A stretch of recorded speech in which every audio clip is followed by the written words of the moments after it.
Electron বিন্যাস অনুসারে, electron বিন্যাস অনুসারে মৌলগুলাকে মৌলগুলাকে হচ্ছে চারটা ভাগে ভাগ করছে বা চারটা ব্লকে। এস ব্লক, তোমরা সবাই জানো, S block, P block, D block, এখন এ ব্লক। এবার আসো শুরুতে একেবারে যে সহজ টপিকটা সেটা একটু দেখাই, হ্যাঁ। কোন মৌলের অবস্থান নির্ণয়, মৌলের অবস্থান, মৌলের অবস্থান কেমনে নির্ণয় করব? পর্যায় নির্ণয় করা তো খুবই সহজ। পর্যায় কেমন নির্ণয় করে? তার সর্বোচ্চ বা যোজ্যতা স্তরের স্তরের সংখ্যা বা নম্বর পর্যায় নির্দেশ করে। তারপরে 2 নম্বরে কি? গ্রুপ নির্ণয়। এখন গ্রুপ নির্ণয়ের ক্ষেত্রে 3টা পদ্ধতি আছে। এখন যারা হচ্ছে এস ব্লকের ক্ষেত্রে তো আমরা জানি, ধরো এস ব্লকের 1s2, তার মানে কি? তার গ্রুপ হচ্ছে 2। তার মানে এস যোজ্যতা স্তরের যদি শুধুমাত্র এস অরবিটাল থাকে তাহলে তার গ্রুপ হচ্ছে এস অরবিটালে ইলেকট্রন সংখ্যার সমান, তাহলে গ্রুপ কি? 2, গ্রুপ 2 এ, ঠিক আছে। তারপরে যদি পি ব্লক, এখন পি ব্লকের ক্ষেত্রে কি হবে? আমি বলছিলাম সুপার 10, সুপার 10 দেখো তো, এসপি, তাহলে যোজ্যতা স্তরে নিশ্চয়ই তোমার এসও থাকতে হবে, পিও থাকতে হবে, তাই না? তাহলে সুপার 10 মানে কি? এস আর পি অরবিটালে ইলেকট্রনের সাথে 10 যোগ করে দিবা, যে সংখ্যাটা পাবা সেটা হচ্ছে কি? তার গ্রুপ নাম্বার। তাহলে এই ক্ষেত্রে কত হবে গ্রুপ? 15 গ্রুপ। তারপরে ডি, ডি ব্লক বলছিলাম হচ্ছে 10, 10 দিয়ে, তাই না? 10 বা ডিএস, এটা মানে কি? ডি অরবিটালের ইলেকট্রন যোগ হচ্ছে এস। যদি তুমি ফিরামের ক্ষেত্রে চিন্তা করো, দেখো আয়রনের ক্ষেত্রে কি আসবে? তোমার আর্গন আসবে। হুম। তারপরে কি? 4s2, 20টা হয়ে গেছে, আর কি 3d6, তাই না? তাহলে এই যে ডি আর এস, এইগুলোকে যোগ করে দাও, কত হবে? 8।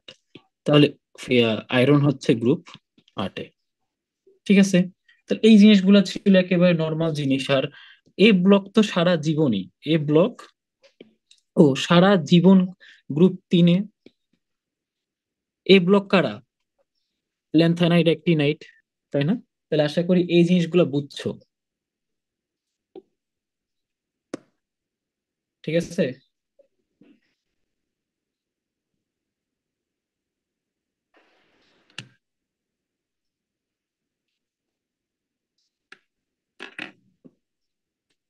আচ্ছা,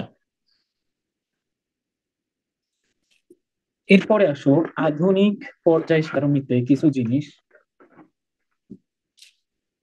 সেটা হচ্ছে, দেখো, এই জিনিসটা মনে হয় কবি স্যারের বই আছে।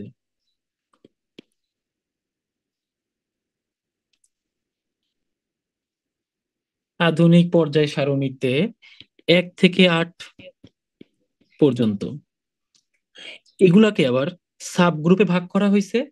আবার একটা শূন্য গ্রুপ দেওয়া হয়েছে। শূন্য গ্রুপ কারা? নিষ্ক্রিয় মৌলগুলো, ঠিক আছে। তাহলে আধুনিক পর্যায় সারণীতে হচ্ছে 1 থেকে 8 গ্রুপ ছিল হচ্ছে 18টা, না 8টা, আর একটা ছিল শূন্য। এই 8টা 9টা গ্রুপ ছিল তোমার আধুনিক পর্যায় সারণীতে। তো এইখানে আসলে আমরা এটা নিয়ে কিছু পড়াশোনা করি। 1 থেকে 8, হুম, 1 থেকে 8 না, সরি, 1 থেকে 7 পর্যন্ত প্রত্যেকটার, থেকে 7 পর্যন্ত প্রত্যেকটার হচ্ছে এ ও বি সাবগ্রুপ আছে, সাবগ্রুপ আছে। নেটে ঝামেলা থাকলে যা হয়। আচ্ছা, তাহলে দেখো 8 ও 0। আচ্ছা আচ্ছা, স্ক্রিন শেয়ার হয়নি।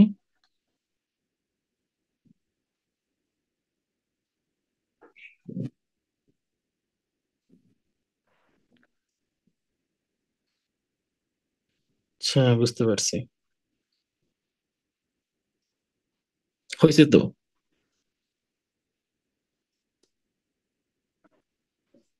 ঠিক আছে। আচ্ছা, 8 নাম্বার গ্রুপ আর 0 গ্রুপ, এগুলার এ ও বি কোনো সাবগ্রুপ নাই।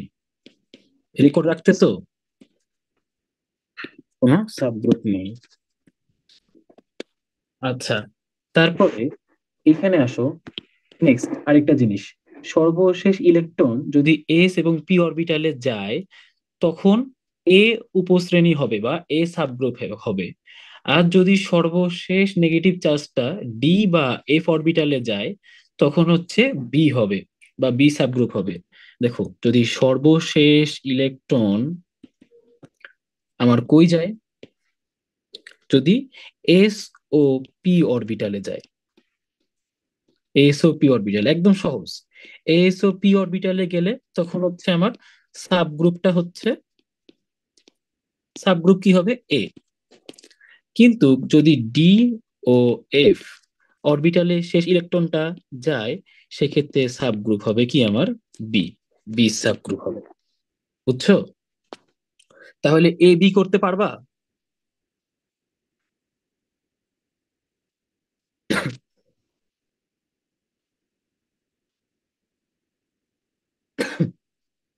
বের হয়ে গেলাম নাকি আবার? আচ্ছা ঠিক।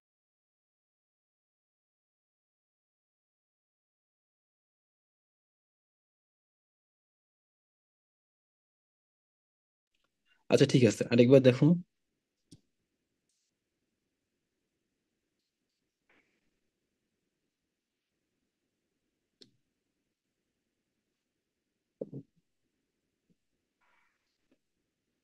কি স্টকস?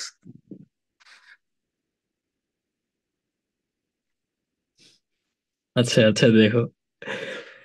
আচ্ছা, তাহলে এ সাব গ্রুপ কখন হচ্ছে, যখন শেষ ইলেকট্রনটা আমার এস আর পি অরবিটালে যায়। আর ডি আর এফ এ গেলে সেটা সাব গ্রুপ বি। আচ্ছা, লাস্ট আরেকটা পয়েন্ট আছে, সর্বশেষ শক্তি স্তরে, সর্বশেষ শক্তি স্তরে যদি তোমার এস ও পি অরবিটাল পূর্ণ হয়ে যায়, মানে নিষ্ক্রিয় গুলা আর কি, এক কথায় হচ্ছে নিষ্ক্রিয় যারা, ঠিক আছে, যারা নিষ্ক্রিয়, তো তাদের ক্ষেত্রে কি হবে? তাদের ক্ষেত্রে হচ্ছে তোমার গ্রুপ হবে 0 গ্রুপ, 0। ওকে, 0 গ্রুপ। কেউ কি জয়েন হইতে চাচ্ছে নাকি রে? না, এরা তো বের হয়ে গেছে তো গেছেই, আর জয়েন হয় না। আচ্ছা। হ্যাঁ, ওরই তো এই অধ্যায়ে সমস্যা, বেশি সমস্যা, কেমিস্ট্রিতে কম নাম্বার পাচ্ছিল। আচ্ছা, যাই হোক, চলে গেল। এখন, ও আচ্ছা, তাহলে এখন এই যে ফেরাম, এর ক্ষেত্রে এর সাবগ্রুপটা কি হবে আধুনিক নিয়ম অনুসারে, দেখো তো কি হবে। তার শেষ ইলেকট্রনটা ডিতে গেছে না, 4s কিন্তু পূর্ণ হওয়ার পরে ডিতে আসছে নাকি? হ্যাঁ।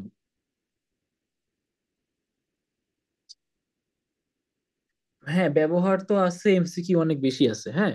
এগুলো কবি স্যারের বইয়ে তুমি পাবা, যার কারণে এই জিনিসগুলো জানতে হবে। এমসিকিউ কিন্তু দিয়ে দেয়, এমনকি মেডিকেলও চলে আসে। তাহলে দেখো, সর্বশেষ ইলেকট্রনটা আমার যাচ্ছে ডি অরবিটাল, 3D তে। তাহলে হ্যাঁ, আর কোনো বইয়ে নাই। তাহলে দেখো বি হবে নিশ্চয়ই। থাকতে পারে, কিন্তু হাজারি স্যারের বইয়ে তো নাই।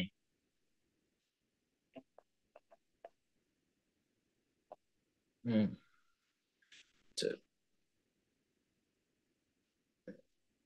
আচ্ছা দেখো তাহলে, বের হয়ে যাচ্ছে, সমস্যা নেই মনে না থাকলেও।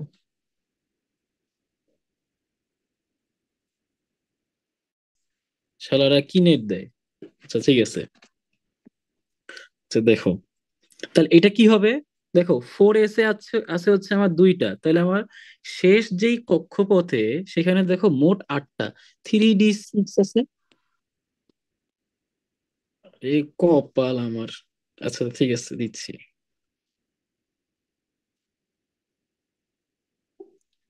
স্ক্রিন শেয়ার হচ্ছে।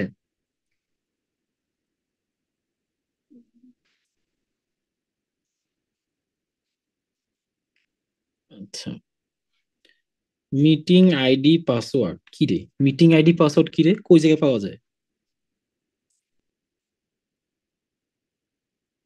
তাহলে আমাকে পাঠাও তো লিখে একটুখানি। হ্যাঁ, হোয়াটসঅ্যাপে। হ্যাঁ হ্যাঁ।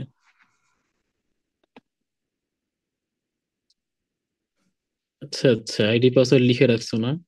ঠিক আছে, আমি দাঁড়াও একটুখানি ঢুকে আমার আইডি পাসওয়ার্ড তো চেঞ্জ না করলে সেমই থাকে নাকি?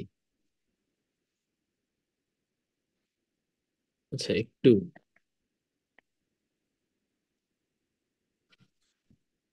দাঁড়াও।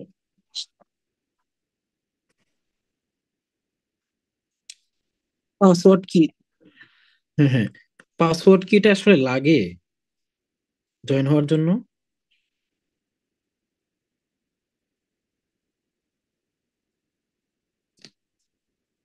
আচ্ছা, এই ঝামেলা।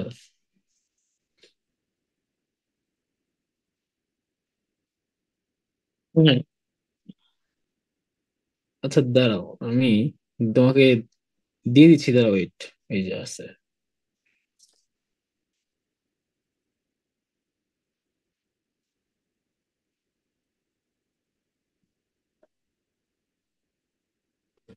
আচ্ছা আমি পাইছি, হ্যাঁ দিয়ে দিচ্ছি। হ্যাঁ, না এটা ভুল হয়ে গেছে, হ্যাঁ আমার হচ্ছে আইডি পাসওয়ার্ড লিখে রাখা উচিত। কিন্তু আমি ভাবি লিঙ্কে ক্লিক করলে তো ঢোকা যায়, তাই না? আমি তো লিঙ্ক দিয়ে দিই। আইডি পাসওয়ার্ড আর। আচ্ছা সমস্যা নেই। আচ্ছা আজকে দেখবো না। এখন তাহলে দেখো তো, ফিরামের ক্ষেত্রে আমরা কি বাইর করলাম? এই যে এফি, তার হচ্ছে কি 26, আর্গনে 18টা গেছে। হ্যাঁ, 4S2, 3D কি 6, তাই না? তাহলে মোট কয়টা হচ্ছে যোজ্যতা? হ্যাঁ জানি 2 হচ্ছে, কিন্তু 4S ফিল আপ করার পরে তোমার 3D তে আসছে নাকি? যেহেতু 3D তে আসছে, তাহলে মোট কত হচ্ছে? 2 + 6 8। তাহলে 8 মানে কি? এইট আর কি, রোমান হরফে 8। এখন এটা এ নাকি বি? দেখো 4S ফিল আপ করার পরে হচ্ছে 3D তে আসছে, তাহলে শেষ যেটা ইলেকট্রন গেছে 3D তে, তাহলে যদি সেটা ডি বা এফ এ যায়, তাহলে তার জন্য আমার সাব গ্রুপ কি পাওয়া যাবে? তার জন্য সাব গ্রুপ পাওয়া যাবে বি। তাহলে 8B, রাইট? 8B।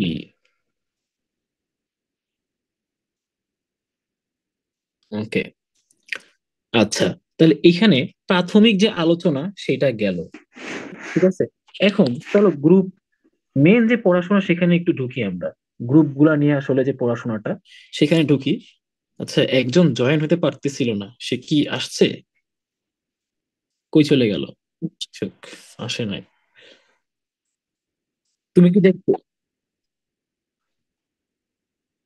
দুইটা ডিভাইস দিয়ে চেক করার জন্য, ঠিক আছে, সাউন্ড কোয়ালিটি ঠিক আছে নাকি একটা কানে রাখি, তোমার হচ্ছে ইয়ারবাডস লাগায় কানে রাখি, যে সাউন্ড কোয়ালিটি ঠিক আছে কিনা। এই যখন বাইর হয়ে যাচ্ছি না, সাথে সাথে টের পেয়ে যাচ্ছি যে না আমার সাউন্ড আসতেছে না বা রেসপন্স আসতেছে না। ওকে, তাহলে দেখো গ্রুপ এক। গ্রুপ এক।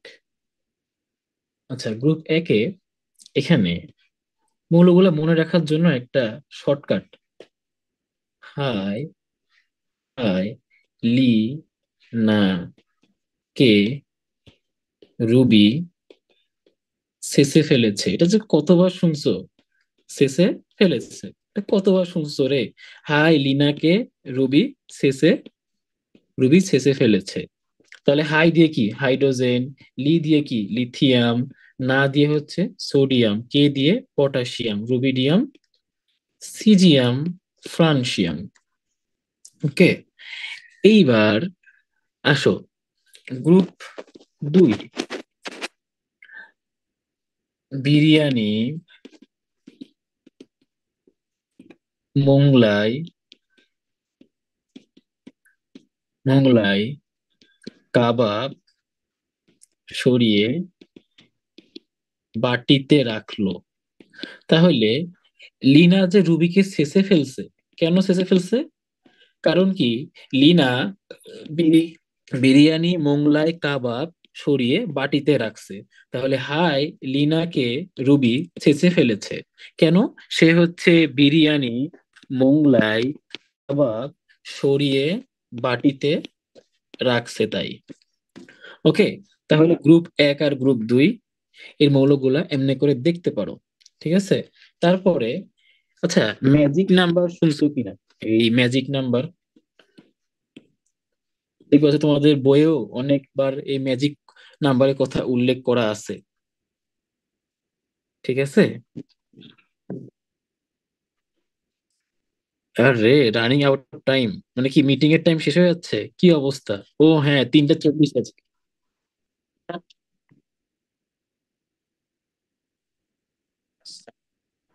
আচ্ছা আচ্ছা, তারপরে শেষ হয়ে যাবে। আচ্ছা, এ তো ঝামেলা, সমস্যা নাই, লিংক আবার দিচ্ছি। পাসওয়ার্ড তো সেম না? ও তাহলে আর সমস্যা কি, তাহলে সে পাসওয়ার্ড দিয়ে ঢুকতে পারবে, যাদের হচ্ছে অ্যাপে একটু সমস্যা হয়।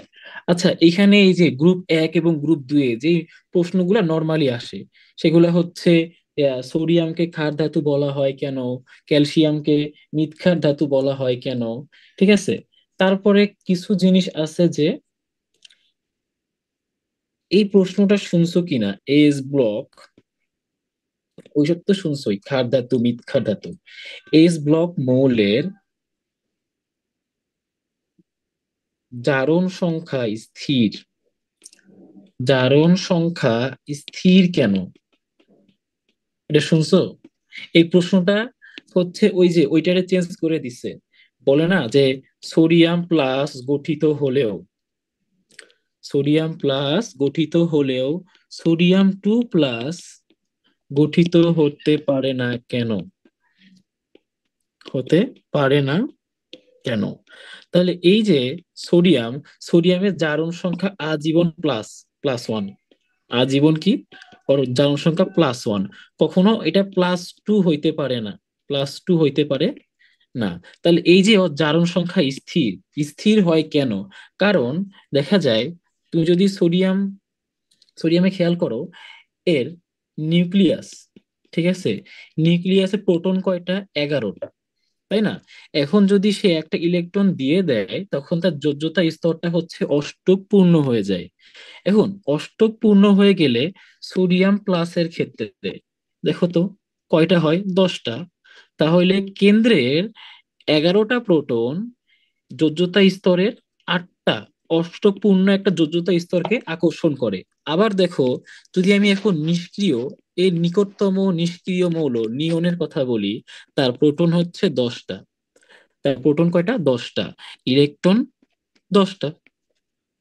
তাহলে দেখো প্রোটন আর ইলেকট্রন সংখ্যা সমান, কিন্তু কিন্তু এইখানে দেখো প্রোটন সংখ্যা সোডিয়ামের ক্ষেত্রে 1 বেশি। তার মানে এই নিউক্লিয়াসের যোজ্যতা স্তরের প্রতি আকর্ষণ অনেক বেশি, নিয়নের থেকেও বেশি।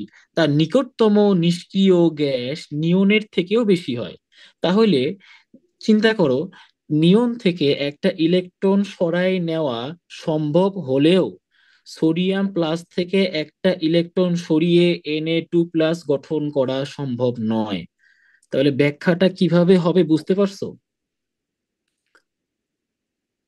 হ্যাঁ, তার মানে সোডিয়ামের হচ্ছে তার কেন্দ্রে যে প্রোটন সংখ্যা হচ্ছে 11, তাহলে 11টা তোমার প্রোটন 10টা ইলেকট্রনকে আকর্ষণ করে। তাহলে এই আকর্ষণটা নিয়নের তুলনায় অত্যন্ত তীব্র। যার কারণে নিয়নের যোজ্যতা স্তর থেকে একটা ইলেকট্রন সরিয়ে নেওয়া গেলেও সোডিয়াম আয়নের বা Na+ আয়নের যোজ্যতা স্তর থেকে একটা ইলেকট্রন সরায়া Na2+ গঠন করা সম্ভব হয় না। আবার এমনই একটা প্রশ্ন আছে, দেখো, Mg2+ গঠিত হলেও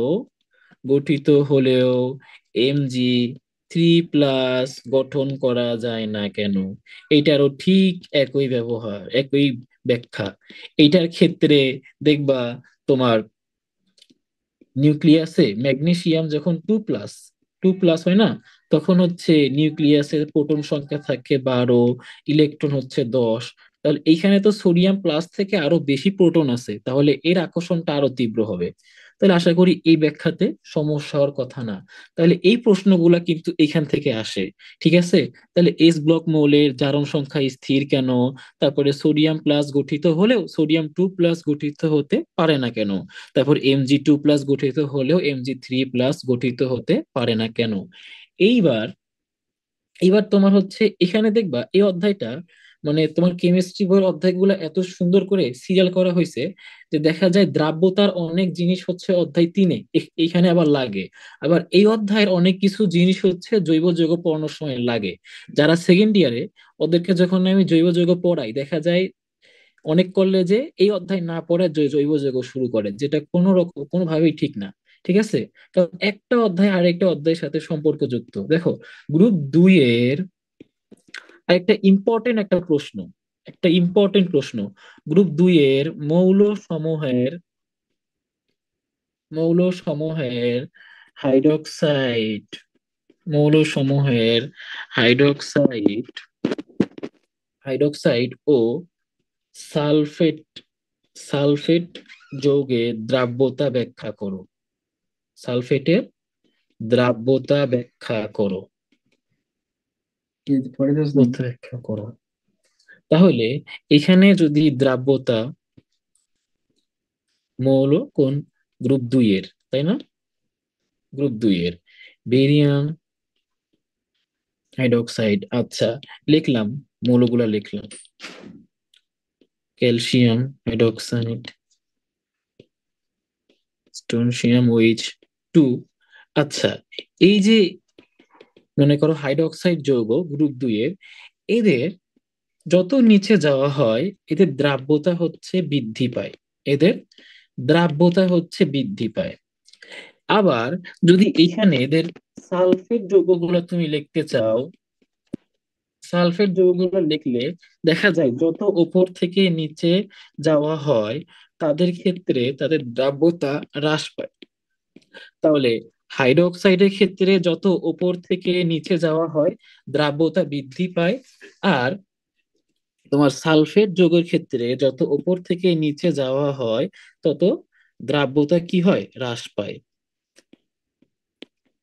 আচ্ছা, এইবার তাহলে এই ব্যাখ্যাটা আমরা কেমনে দিব?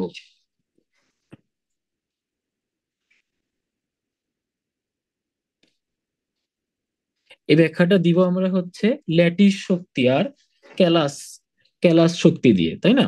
এখানে হচ্ছে, সরি, হাইড্রেশন শক্তি আর ক্যালাস ল্যাটিস শক্তি, এই দুইটা দিয়ে। তাহলে দেখো তো, ল্যাটিস শক্তি কাকে বলে? তাহলে একটা ধাতুর ক্যালাসে তারা যেই শক্তি দ্বারা পরস্পর আবদ্ধ থাকে তাকে বলা হয় ক্যালাস ল্যাটিস শক্তি। তাহলে ল্যাটিস শক্তি আর হাইড্রেশন শক্তি হাইড্রেশন শক্তি হাইড্রেশন শক্তিটা কি? কোনো যৌগের আয়নগুলো পানির অণুর সাথে বিক্রিয়া করার সময় যে পরিমাণ শক্তি নির্গত করে সেটাকে বলা হয় কি? হাইড্রেশন শক্তি। যদি ল্যাটিস শক্তি কখনো বেশি হয় যদি ল্যাটিস শক্তি কখনো বেশি হয় তাহলে সেটা দ্রবণীয় হয় না। তাহলে সেটা দ্রবণীয় হয় না।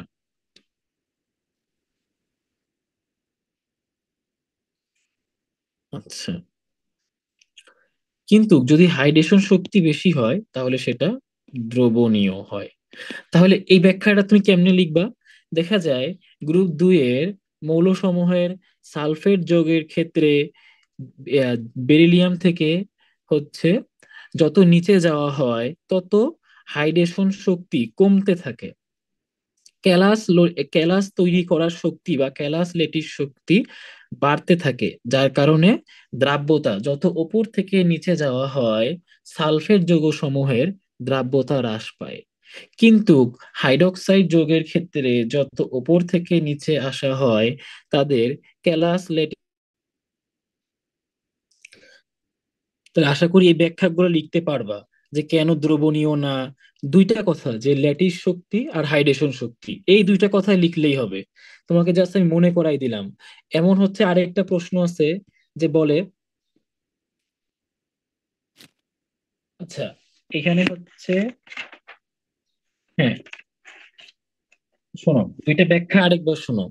যে সালফেট একটা কার্বনেটের একটা আছে, ঠিক আছে, ওইটা পরে বলি। আগে এই দুইটা একবার শেষ করে নিই, আরেকবার বলি, যারা হচ্ছে লাস্টের দিকে ভালো মতো খেয়াল করো নাই শোনো। তো গ্রুপ 2 এর মৌলসমূহের হাইড্রক্সাইড যে যৌগ তাদের দ্রবণীয়তা। এখন দেখা যায় যত ওপর থেকে নিচে যাওয়া হয় গ্রুপ 2 এর ক্ষেত্রে তাদের আয়নের ক্ষেত্রে, ক্যাটায়নের ক্ষেত্রে আকার তত বাড়ে, আকার তত বাড়ে। আয়নিক যৌগের হাইড্রেশন এনথালপি ও ল্যাটিস এনথালপি উভয় ক্যাটায়ন ও অ্যানায়নের চার্জের বৃদ্ধির সাথে সমানুপাতিক, বা ক্যাটায়ন বা অ্যানায়নের চার্জ বাড়লে হাইড্রেশন এনথালপি এবং ল্যাটিস এনথালপি দুইটাই বাড়ে। কিন্তু এদের ক্ষেত্রে, হাইড্রক্সাইড যৌগের ক্ষেত্রে দেখা যায় তার হাইড্রেশন এনথালপি অপেক্ষা ল্যাটিস এনথালপি কিছুটা হ্রাস পায়। বুঝছো? তাহলে কি বললাম, যত ক্যাটায়নের ক্ষেত্রে, ক্যাটায়নের ক্ষেত্রে চার্জ বাড়লে, চার্জ বাড়লে হাইড্রেশন এনথালপি,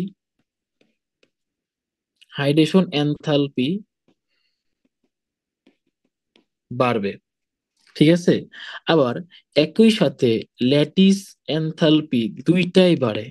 তাহলে এই জিনিসটা তাহলে ভাই কি, এটা কোন জায়গায় লাগতে পারে? এমসিকিউ এর জন্য লাগতে পারে। তোমার এমসিকিউ বললো সোডিয়াম, ম্যাগনেসিয়াম, ঠিক আছে, তারপরে হচ্ছে তিনটা চার্জ আছে হচ্ছে এমন অ্যালুমিনিয়াম, তারপরে কি, হ্যাঁ ক্যালসিয়াম। তো এদের ক্ষেত্রে কার হাইড্রেশন শক্তি বেশি বা ল্যাটিস এনথালপি বেশি? তো ওই এমসিকিউটা যদি আসে তাহলে অ্যান্সার কি হবে? নিশ্চয়ই 3+, ঠিক আছে, 3+। তাহলে চার্জ বেশি হইলে সেক্ষেত্রে বাড়ে। কিন্তু ফাজানের নীতি অনুসারে আমরা জানি, ফাজানের নীতি অনুসারে আমরা জানি ক্যাটায়ন, ক্যাটায়ন ছোট হলে, এটা হচ্ছে ফাজান, ফাজানের নীতি, ঠিক আছে। তাহলে ফাজানের নীতির সময় বলা হয়েছিল যে ক্যাটায়ন ছোট হলে, ক্যাটায়ন ছোট হলে সেই আয়নিক যৌগটা, আয়নিক যৌগটা সমযোজীর মতো আচরণ করবে, ঠিক আছে। তাহলে একটা আয়নিক যৌগ সমযোজীর মতো আচরণ করবে, এটার মানে কি? নিশ্চয়ই তার দ্রাব্যতা হ্রাস পাবে। কারণ কি, পানিতে বা পোলাদ দ্রাবকে বেশি দ্রবণীয় হয় হচ্ছে আমার আয়নিক যৌগ, সমযোজী যৌগ পোলাদ দ্রাবকে কম দ্রবণীয়। তাহলে ফাজানের নীতি হচ্ছে ক্যাটায়ন ছোট হইতে হবে, ক্যাটায়ন ছোট হইলে সেক্ষেত্রে কি সেটা সমযোজীর মতো আচরণ করবে। কিন্তু তুমি এইখানে একটা জিনিস খেয়াল করে দেখো, হ্যাঁ ক্যাটায়ন ছোট, তাহলে ক্যাটায়ন ছোট কার? হ্যাঁ বেরিলিয়ামের। তার মানে এ হচ্ছে সবচেয়ে বেশি কি সমযোজী, তাহলে ওর দ্রাব্যতা সবচেয়ে কম। তাহলে যত নিচে যাবে তত ফাজানের নীতি অনুসারে আমার আয়নিক বৈশিষ্ট্য বাড়বে, ততই আমার কি দ্রাব্যতা বাড়বে। তাহলে বেরিয়াম, তাহলে গ্রুপ 2 এর, গ্রুপ 2 এর হাইড্রোক্সাইড যৌগগুলা আমার ফাজানের নীতিকে মেনে চলতেছে। কিন্তু কিন্তু কিন্তু গ্রুপ 2 এর, গ্রুপ 2 এর, ঠিক আছে, সালফেট যৌগগুলো কিন্তু আমার ফাজানের নীতিকে মানতেছে না, সে হচ্ছে ব্যতিক্রম দেখাচ্ছে। তো এই যে ব্যতিক্রম যখন দেখাবে তখন তুমি অনেকভাবে অনেকগুলো পয়েন্ট কিন্তু লেখা যায়।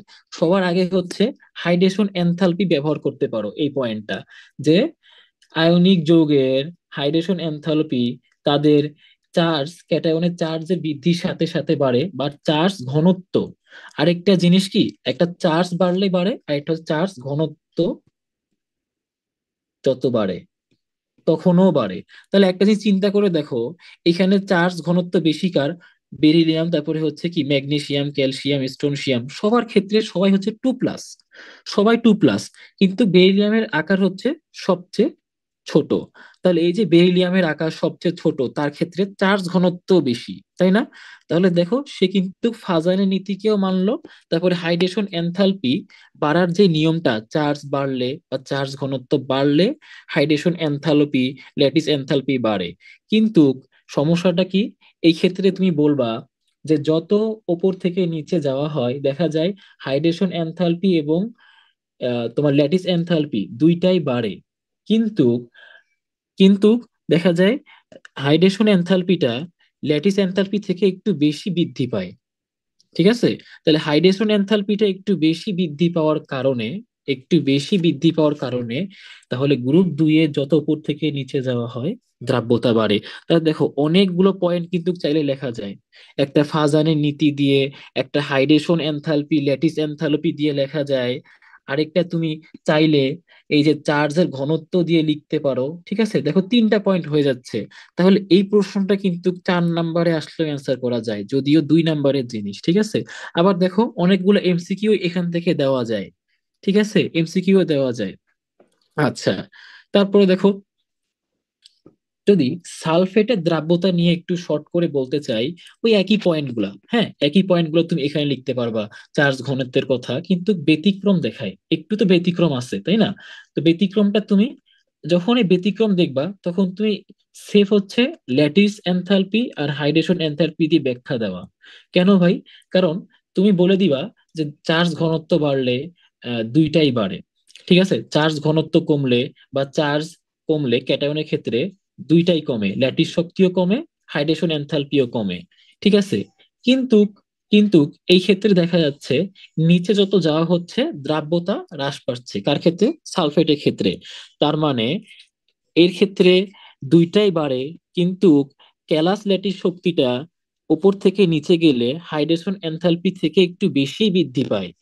এই জন্যে এই জন্যে হ্যাঁ, ক্যালাস ল্যাটিস শক্তিটা বেশি বৃদ্ধি পাওয়ার কারণে ওপর থেকে নিচে গেলে দ্রাব্যতা হ্রাস পায়। ঠিক আছে, তাহলে এমনি করে কিন্তু ব্যাখ্যা লিখতে পারবা। তাহলে আরেকবার শোনো, আকার বৃদ্ধির সাথে সাথে ক্যালাস এবং ল্যাটিস এনথালপি উভয় কমে। দেখো, আকার যত বাড়বে তত কি হবে?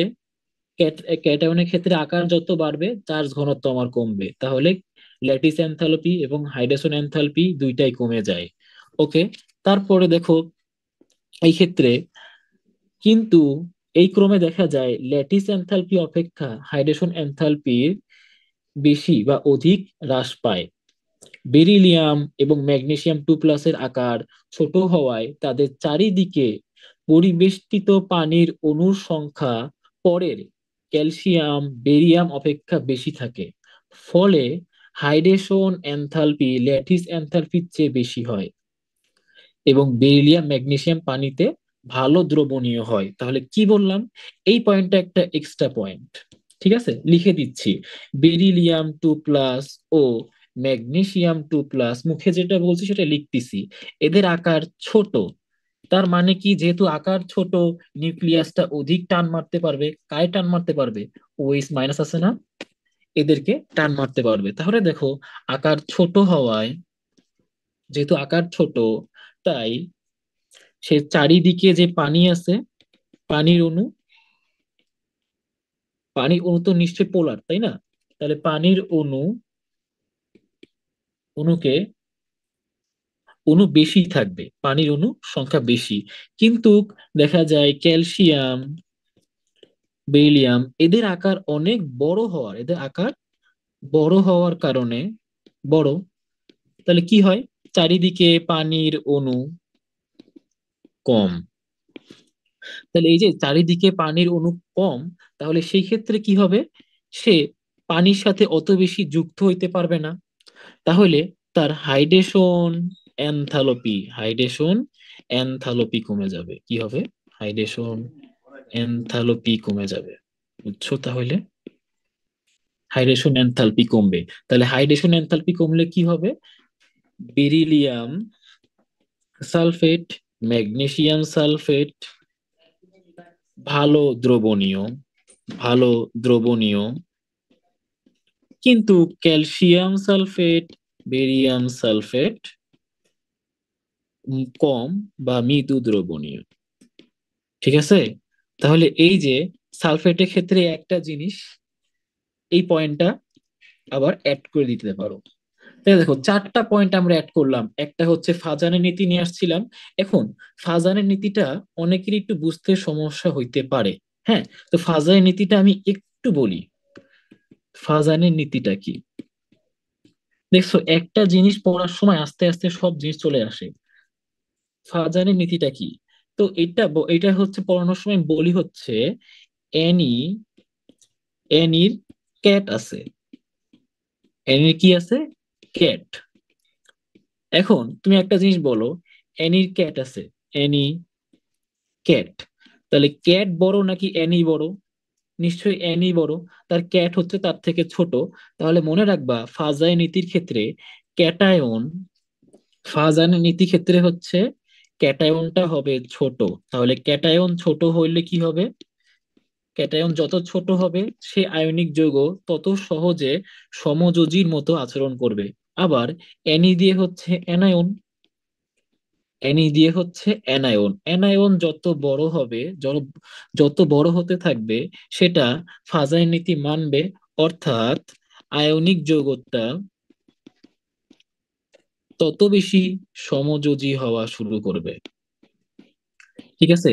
তাহলে আশা করি আমরা চার্জ ঘনত্ব, চার্জের বৃদ্ধি, ফাজানের নীতি, ঠিক আছে, ল্যাটিস এনথালপি, হাইড্রেশন এনথালপি, তারপর এরা কেমনে বাড়তেছে কেমনে কমতেছে, এই জিনিসগুলো ব্যাখ্যা দিয়ে আমরা দ্রাব্যতাগুলো ব্যাখ্যা লিখতে পারবো। এইগুলা হচ্ছে অধ্যায় 3-এর জন্য যতটা গুরুত্বপূর্ণ, তার থেকে বেশি গুরুত্বপূর্ণ কিন্তু অধ্যায় 2-এ। ঠিক আছে? আসলে ফাজাইন নীতি এসব না শিখলে দেখা যায় ওই অধ্যায় 2-এ ওইসব প্রশ্ন অ্যান্সার করা যায় না। তুমি চার্জ ঘনত্ব আগে মনে করো আগে দেখাইলে দেখা যায় তো কি কনফিউশন লাগতো যে ফাজাইন নীতি কি। এখন তুমি যখন এই অধ্যায়টা পড়ছো, দেখো এই প্রশ্নটা 4 নম্বরে দিলেও সমস্যা নাই, তুমি ভালো করে লিখে দিয়ে আসতে পারবা। আচ্ছা, এরপরে যদি একটু সামনে আগে আমরা হচ্ছে 13-তে যাই। ঠিক আছে, গ্রুপ 1 এবং গ্রুপ 2 এটা তো আমরা পড়লাম, 1 এবং 2। এবার এস ব্লক তো আমরা পড়লাম। পি ব্লকে যাই একটু, পি ব্লক নিয়ে একটু আলোচনা করে দেখি। এই তোমরা কি আসো? রেসপন্স করো তো একটু, দেখি তো। চুপচাপ থাকলে ভয় লাগে। আচ্ছা, না চুপচাপ থাকলে ভয় লাগে, বাইরে চলে গেল নাকি সব, ধুর। আচ্ছা ঠিক আছে। এইবার পি ব্লক শুরু হচ্ছে গ্রুপ 13 দিয়ে। বুঝছো সবাই? কোনো সমস্যা আছে এটাতে?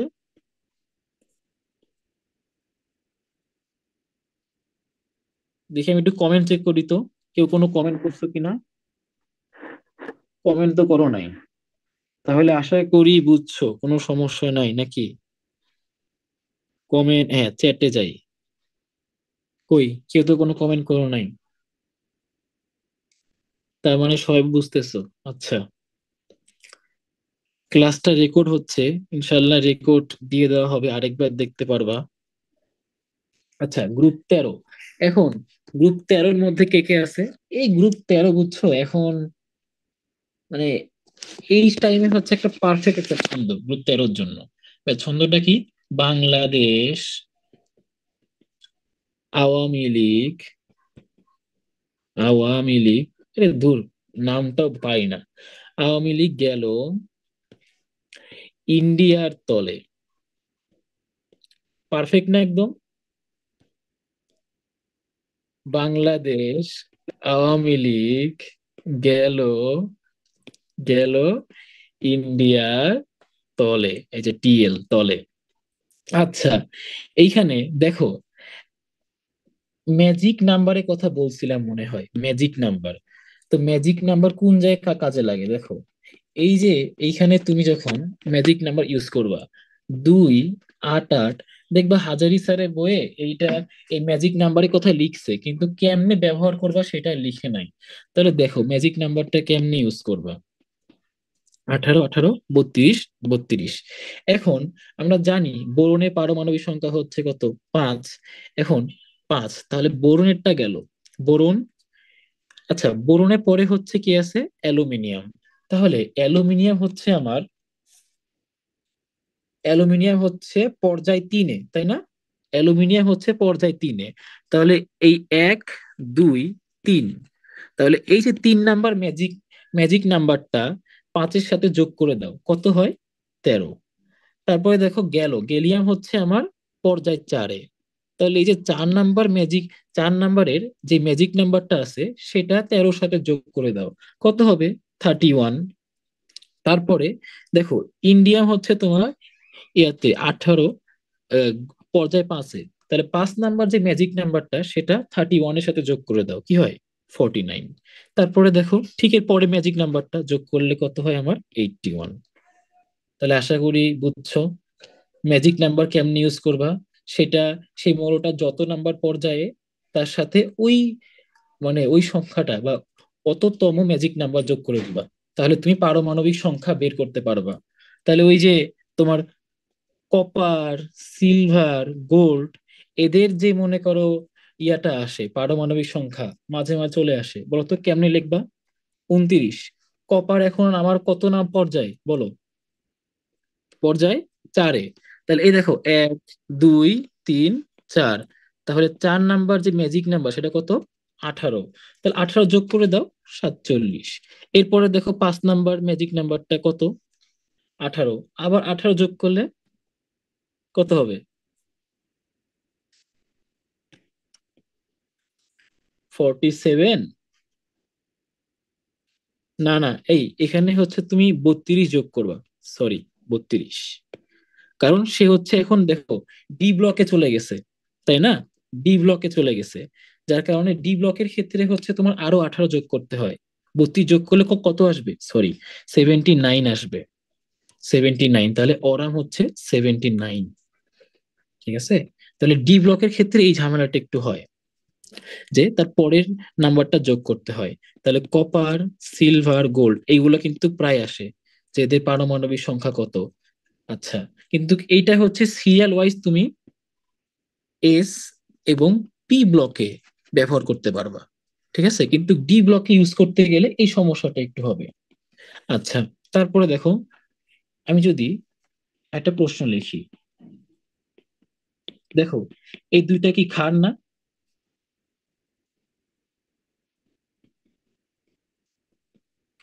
কোনটা কোনটা হচ্ছে কোনটি কোন ধর্মী? দেখো তো দুইটা কি হাইড্রোক্সাইড না? তাই দুইটা কোন ধর্মী হবে? নিশ্চয়ই এসি ক্ষার ধর্মী হবে না? এই দুইটাই কি আমার ক্ষার ধর্মী নাকি? কি রে, কেউ নাই? আচ্ছা তাহলে আমিই বলি। দেখো, সবাই কি চলে গেলা? আচ্ছা, দেখে কি মনে হচ্ছে এটা কোন ধর্মী? হাইড্রোক্সাইড। বোরনের হাইড্রোক্সাইড, তারপর অ্যালুমিনিয়ামের হাইড্রোক্সাইড। ক্ষার ধর্মী না? আচ্ছা দেখো, আচ্ছা ঠিক আছে। দেখো, এটাকে প্রায় এক্সামে এমন করে দেওয়া হয়, ঠিক আছে? এই প্রশ্নটা খুবই কমন প্রশ্ন, খুবই কমন প্রশ্ন, জানি না তোমরা দেখছো কিনা, কিন্তু এনডিসি তে হচ্ছে কুইজে, একবার কুইজে আসছিল, সেন্টাপে আসছিল। তো আমি দুই জায়গায় করছিলাম, ঠিক আছে? তাহলে দেখো এই যে BOH3, এইটাকে দেখো, এটা চেহারা যদিও সে ছদ্মবেশে আছে কিন্তু সে আসল চেহারাটা হচ্ছে এমন। এ হচ্ছে কি? Boric acid. Boric acid. Just এই সংজ্ঞাটা হচ্ছে সংকেতটা হচ্ছে চেঞ্জ করে এমনি করে লেখে। দেখো পরমাণু সংখ্যা কিন্তু সমান থাকে, ঠিক আছে? এই যে পরমাণু সংখ্যা সমান, আর কিছু করার নাই, এটা খারাপ না, এটা শিখতে হবে, তুমি যা জানো না কেন সেটা তোমার দোষ। তাহলে দেখো ও হচ্ছে কি তাহলে? অ্যাসিড। বরিক কি হবে? ও হচ্ছে জলীয় দ্রবণে যাবে, যা হচ্ছে কি তোমার একটা জিনিস, বোরিক অ্যাসিডের ক্ষারকত্ব কিন্তু এক। বোরিক অ্যাসিডের ক্ষারকত্ব এক, মানে ওকে তুমি যদি জলীয় দ্রবণে ছেড়ে দাও তাহলে ও একটা H+ দিবে। ঠিক আছে, একটা H+ দিচ্ছে, তাহলে ওর ক্ষারকত্ব হচ্ছে এক, তাহলে ও যে H+ দিচ্ছে তার মানে নিশ্চিত ও একটা অম্ল। ঠিক আছে। ক্ষারকত্ব জিনিসটা কিন্তু কয়েকটা ইম্পর্টেন্ট পয়েন্ট আছে, যেমন H3PO4, এইগুলা আমি বারবার বলি, এইগুলা কিন্তু মেডিকেলে এইবার মনে হয় আসছে, মেডিকেলে নাকি আর্মফোর্সে আসছে, পোলাপাইন ভুল করে দিয়ে আসছে এতবার এগুলো বলার পরেও। ঠিক আছে, দেখো, এই যে H3, সব জায়গায় H3 আছে তাই না, কিন্তু সে যখন জলীয় দ্রবণে যাবে, সে হাইড্রোজেন দিবে হচ্ছে ঠিক আছে তিনটা, সে দিবে দুইটা, ও দিবে একটা। এটা কেমনে মনে রাখবা? অক্সিজেন সংখ্যা থেকে এক বিয়োগ করে দিবা, অলওয়েজ অক্সিজেন সংখ্যা থেকে এক বিয়োগ করে দিবা, তত সংখ্যক হাইড্রোজেন দিবে। আচ্ছা, এটা হচ্ছে কি H3PO4, এদের হচ্ছে ক্ষারকত্ব। তাহলে গেল, এরপরে হচ্ছে AlOH3, তাহলে ও হচ্ছে উভধর্মী। তাহলে দেখো, কোনোটাই ক্ষারধর্মী লেখা যাবে না। উভধর্মী মানে কি? সে হচ্ছে, তাকে তুমি অ্যাসিডের সাথে দিলেও সে বিক্রিয়া করবে, তাকে ক্ষারের সাথে দিলেও সে বিক্রিয়া করবে। দেই। হুম। তাহলে বিক্রিয়া করে কি তৈরি করবে? দেখো, AlCl3 যখন এসিড এর সাথে বিক্রিয়া করবে তখন লবণ, পানি। আবার যখন ক্ষারের সাথে, ওই যে যারা হচ্ছে গুণগত রসায়নে আয়ন শনাক্তকরণটা পড়াইছিলাম এবং ভালো করে দেখছিলাম, তারা এটা পারবা এখন। দেখো, সোডিয়াম আর অ্যালুমিনিয়াম, তুমি এখন নিশ্চয় বুঝতেছো যে এখানে পানি তৈরি হবে, তাই না? কারণ কি তোমার, এইটা উভধর্মী, এইখানে সে ক্ষার হিসেবে কাজ করছে, এইখানে সে এখন এসিড হিসেবে কাজ করতেছে। ঠিক আছে, এসিড আর ও হচ্ছে ক্ষার, তাহলে এসিড আর ক্ষার তো পানি তৈরি করবে, লবণ পানি। তাহলে লবণটা কি হবে? সোডিয়ামও থাকবে, অ্যালুমিনিয়ামও থাকবে, ঠিক আছে। আর অক্সিজেনটা আসবে। তো অক্সিজেনটা যে আসলো, দেখো, সোডিয়াম কয়টা, ধাতু কয়টা, দুইটা, ধাতু আমার দুইটা, ধাতু হচ্ছে দুইটা, তাহলে আমার অধাতু বা অক্সিজেন দেওয়া লাগবে কয়টা, দুইটা, না হলে কিন্তু সংসার থাকবে না। তাহলে এইটার নাম কি? Sodium aluminate, sodium aluminate, aluminate. Okay. আচ্ছা, সামনে আগাই। তাহলে এই যৌগটার নাম কিন্তু সোডিয়াম অ্যালুমিনেট। সোডিয়াম একটা, দুইটা, এখন অধাতু দেওয়া লাগবে কয়টা, দুইটা, না হলে কিন্তু সংসার টিকবে না। তাহলে এই সংকেতটা কিন্তু মনে রাখবা। এমন অনেকগুলো সংকেত ছিল, যেমন সোডিয়াম জিঙ্কেট, তাই না? এটা কি +1, এটা কি +2, তাই না? তো এই ক্ষেত্রে দেখা যায় কত হয় তোমার, জিঙ্ক না, ওয়েট,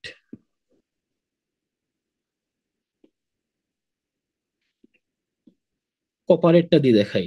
কপারেট ধরো +1 এটা, তাহলে কি হবে, 2। ঠিক আছে, না না, 2 না।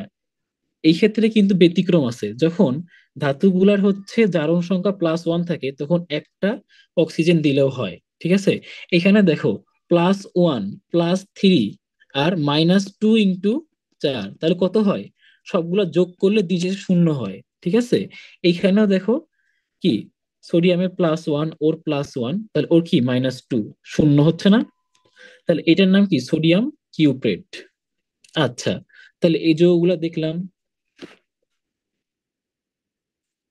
আচ্ছা, এটার অম্ল ধর্ম একটু দেখাই।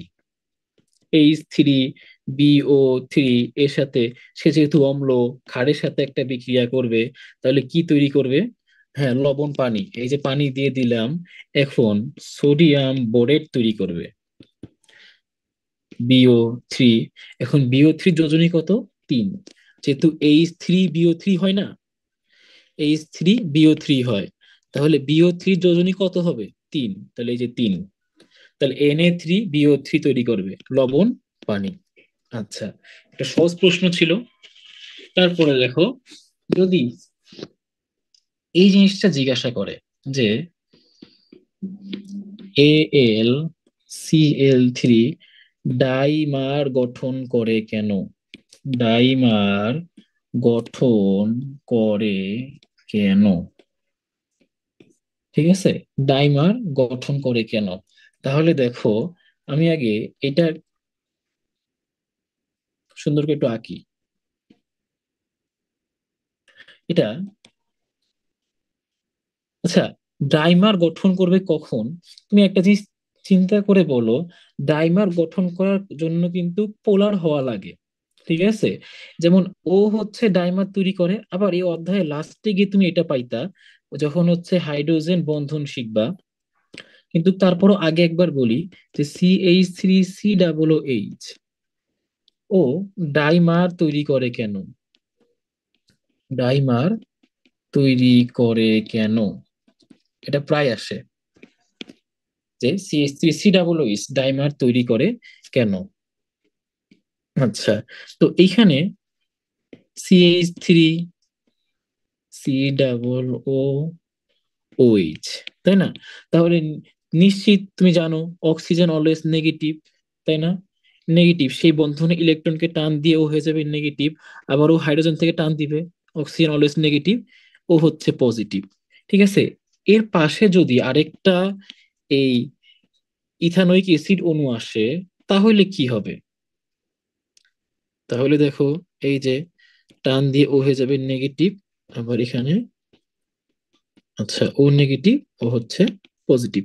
তাহলে এই যে বন্ধন, এই যে বন্ধন, ঠিক আছে, এটার নাম কি? হাইড্রোজেন বন্ধন। ওকে, তো এই হাইড্রোজেন বন্ধন তৈরির মাধ্যমে ও কি করলো? হাইড্রোজেন বন্ধন তৈরির মাধ্যমে সে ডাইমার তৈরি করছে। কিন্তু সোডিয়াম, এই যে AlCl3 ক্ষেত্রে কিন্তু হাইড্রোজেন বন্ধনের মাধ্যমে হবে না। স্বাভাবিক, তুমি জানো এখানে হাইড্রোজেন বন্ধনের মাধ্যমে হওয়া সম্ভব না। কারণ কি, এখানে তুমি পোলার অণু, তারপরে কি প্লাস প্লাস প্রান্ত, নেগেটিভ প্রান্ত খুঁজে পাবা না। ঠিক আছে, তাহলে কি হবে? এখানে তোমার সন্নিবেশ হবে। তাহলে AlCl3 ক্ষেত্রে আমার ডাইমার কেমনে তৈরি হবে? সন্নিবেশ হবে। সন্নিবেশ হওয়ার পরে তৈরি হবে আমার, হ্যাঁ, তাহলে এখানে দেখো সন্নিবেশ হইলে এই যে Cl ও হচ্ছে আরেকটা AlCl3-র যে কেন্দ্রীয় পরমাণু আছে তাকে নিজের যোজ্যতা স্তরে একটা ইলেকট্রন জোড় ঠেলে দিবে। আবার ওই যৌগের যে ক্লোরিন আছে, সে হচ্ছে তার যোজ্যতা স্তরে এক জোড়া ইলেকট্রন অপর AlCl3 কেন্দ্রীয় পরমাণু Al কে ঠেলে দিবে। তাহলে এই যে সন্নিবেশ বন্ধন তৈরি হওয়ার মাধ্যমে এখানে সন্নিবেশ বন্ধন তৈরির দ্বারা কি হচ্ছে? তোমার ডাইমার তৈরি হচ্ছে। ঠিক আছে, অনেক তাপমাত্রা, অনেক কিছু দেওয়া থাকে, ঠিক আছে। তো তুমি যদি এই ছবিগুলো আঁকতে পারো, এই ক্ষেত্রে কিন্তু ছবিগুলা এঁকে বন্ধন দেখাইতে পারো, তাহলে কিন্তু দুয়ে দুই পাওয়া যায়। ঠিক আছে, আরেকটা জিনিস এই প্রশ্নটা করা হয়,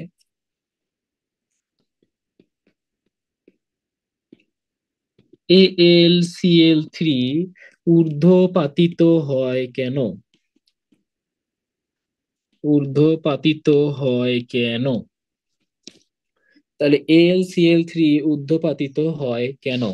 আচ্ছা, অ্যালুমিনিয়ামের আকার সেটা অত্যন্ত ক্ষুদ্র, কারণ আমরা জানি সোডিয়াম, তারপরে কি ম্যাগনেসিয়াম, তারপরে অ্যালুমিনিয়াম, তা যত পর্যায় সারণী ডান থেকে, সরি বাম থেকে ডানে যায়, আকার কি হয়?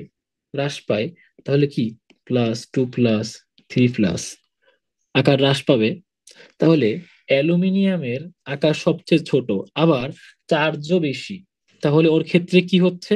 আমার চার্জ ঘনত্ব অনেক বেশি থাকতেছে। তাহলে চার্জ ঘনত্ব বেশি কার? চার্জ ঘনত্ব বেশি। তুমি কেমনে লিখবা? লিখবা Al3+ এর আকার ক্ষুদ্র এবং অধিক চার্জ ঘনত্বের কারণে Al3+ দ্বারা ক্লোরিনের আয়নের বেশ পোলারায়ন ঘটে। তাই কঠিন অবস্থায় বিশুদ্ধ আয়নিক যৌগের মতো উচ্চ ল্যাটিস এনথালপি থাকে না। এই অবস্থায় অ্যালুমিনিয়াম পরমাণুর চতুর্দিকে ক্লোরিন পরমাণু সমূহ বিন্যস্ত হয়ে অ্যালুমিনিয়ামের অষ্টক পূর্ণ করে। তাহলে দেখো ডাইমারটা কেন হইলো? কারণ অ্যালুমিনিয়াম হচ্ছে তার যোজ্যতা স্তরে একটা ইলেকট্রন জোড় নিতে পারতো, তার অষ্টক পূর্ণ হওয়ার জন্য কিন্তু ইলেকট্রন জোড় দরকার, যার কারণে দেখা যায় AlCl3 কিন্তু ডাইমা হিসেবে থাকে। ঠিক আছে, তো ওই ব্যাখ্যাটা ওই ব্যাখ্যাটা ইউজ করে তুমি কিন্তু এখানেও লিখতে পারো। এখন এই যে ডাইমার অণুতে, তার মানে AlCl3 সবসময় কি ডাইমার হিসেবে থাকে। এখন এই যে ডাইমার অণুতে অ্যালুমিনিয়াম পরমাণুর চতুর্দিকে কি আছে দেখো তো। অ্যালুমিনিয়াম পরমাণুর চতুর্দিকে দেখো ক্যালসিয়াম আছে, চতুর্দিকে হচ্ছে কি আমার ক্যালসিয়াম। তাহলে এই যে চতুর্দিকে, সরি ক্যালসিয়াম কি বলতেছি, ক্লোরিন আছে। তাহলে অ্যালুমিনিয়াম পরমাণুর চতুর্দিকে হচ্ছে ক্লোরিন পরমাণু সমূহ বিন্যস্ত হয়ে একটা চতুস্তলকীয় গঠন তৈরি করে। তাহলে কঠিন অবস্থায় চতুস্তলকীয় ডাইমার অণু শীট আকারে শীট আকারে একটা স্তর তৈরি করে। ঠিক আছে, তারা একটা স্তর তৈরি করে। তাহলে এই যে স্তর তৈরি করলো, এইখানে দেখো সন্নিবেশ বন্ধনের মাধ্যমে যেহেতু তৈরি হচ্ছে, অবশ্যই দুর্বল ভেন্ডার ওয়ালস আকর্ষণ বল থাকে। ঠিক আছে, এখানে হচ্ছে দুর্বল ভেন্ডারস ওয়াল আকর্ষণ বন্ধন থাকে। আমি লাস্টে লিখে দিচ্ছি, পয়েন্টগুলো লিখে দিচ্ছি, একবার খালি শোনো। প্রায় 180 ডিগ্রি সেলসিয়াস তাপমাত্রায় এর ওপরে নিয়ে গেলে ডাইমার অণুসমূহ ভ্যান্ডারস ওয়ালস আকর্ষণ বলের থেকে মুক্তি লাভ করে। তখন একেবারে গ্যাসীয় অবস্থায় চলে যায়, গ্যাসীয় অবস্থায় 1 atm এর অধিক চাপ সৃষ্টি করে। ঠিক আছে, তাহলে বিগলিত হওয়ার পূর্বে AlCl3 যেহেতু ডাইমার রূপে থাকে, তাই সে সরাসরি বাষ্পীভূত হয়ে যায়। তার পয়েন্টগুলা, ইম্পর্টেন্ট পয়েন্টগুলো আমি লিখে দিচ্ছি দেখো। সেটা একবার শুনছো, এখন পয়েন্টগুলা লিখলে দেখো সহজ লাগবে। তাহলে ডাইমার, শুরুতে আমি কি বলছিলাম, যে অ্যালুমিনিয়াম 3+ ওর চার্জ ঘনত্ব অনেক বেশি। চার্জ ঘনত্ব বেশি কেন? ওর আকার ছোট, আকার ছোট, চার্জ বেশি। ঠিক আছে, 2 নম্বরে তুমি কি বলবা, যেহেতু তার হচ্ছে আকার ছোট, চার্জ ঘনত্ব অনেক বেশি, তাই Al3+ দ্বারা Cl- এর বেশ পোলারায়ন ঘটে, পোলারায়ন ঘটে। হ্যাঁ, এই পয়েন্টটা লিখবা। তাহলে পোলারায়ন ঘটলে কি হলো, কঠিন অবস্থায় ওই যে তোমার হচ্ছে পোলারায়ন ঘটার কারণে সেখানে আংশিক হইলেও বা অল্প পরিমাণে হইলেও কিছুটা হচ্ছে পজিটিভ সাইড এবং নেগেটিভ সাইড তৈরি হবে। কিন্তু সেখানে তড়িৎ ঋণাত্মকতা পার্থক্য এত বেশি না যে তুমি তাকে প্লাস এবং মাইনাস দিয়ে দেখাইতে পারবা। তাহলে কি বললাম, কঠিন অবস্থায় কঠিন অবস্থায় বিশুদ্ধ বিশুদ্ধ আয়নিক যৌগের মতো, কঠিন অবস্থায় সে বিশুদ্ধ আয়নিক যৌগের মতো থাকে। তখন উচ্চ ল্যাটিস এনথালপি এনথালপি থাকে না। তখন উচ্চ ল্যাটিস এনথালপি থাকে না। এই অবস্থায় এই অবস্থায় এই অবস্থায় অ্যালুমিনিয়াম পরমাণুর চতুর্দিকে আয়নিক যৌগের মতো, ঠিক আছে, একটা বিশুদ্ধ আয়নিক যৌগের মতো সেখানে উচ্চ ল্যাটিস এনথালপি থাকে না। তাহলে যেহেতু তার ল্যাটিস এনথালপি এত বেশি না, তাহলে দেখো সেখানে চতুর্দিকে কিন্তু ক্লোরিন পরমাণু সহজেই বিন্যস্ত হইতে পারে।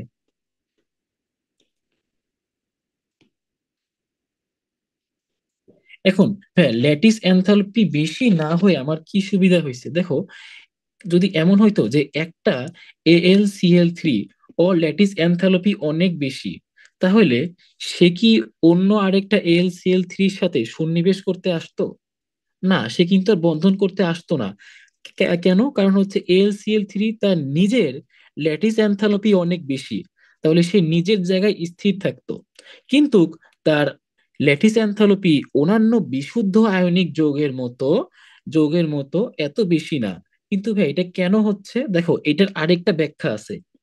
আমি জানি এই পয়েন্টটা একটু কঠিন আছে, তাই আমি দেখো সহজ করে দিচ্ছি। NaCl, magnesium Cl2 NaCl3। দেখা যায় এর এর হচ্ছে আয়নিক বৈশিষ্ট্য 80%, এর 70%-এর থেকেও কম, ওর আরো কম, 60%-এরও কম হয়। তাহলে দেখো, সবচেয়ে বেশি আয়নিক বৈশিষ্ট্য কম কার? AlCl3। তাই এর ক্ষেত্রে দেখা যায় NaCl এর মতো ল্যাটিস এনথালপি থাকে না।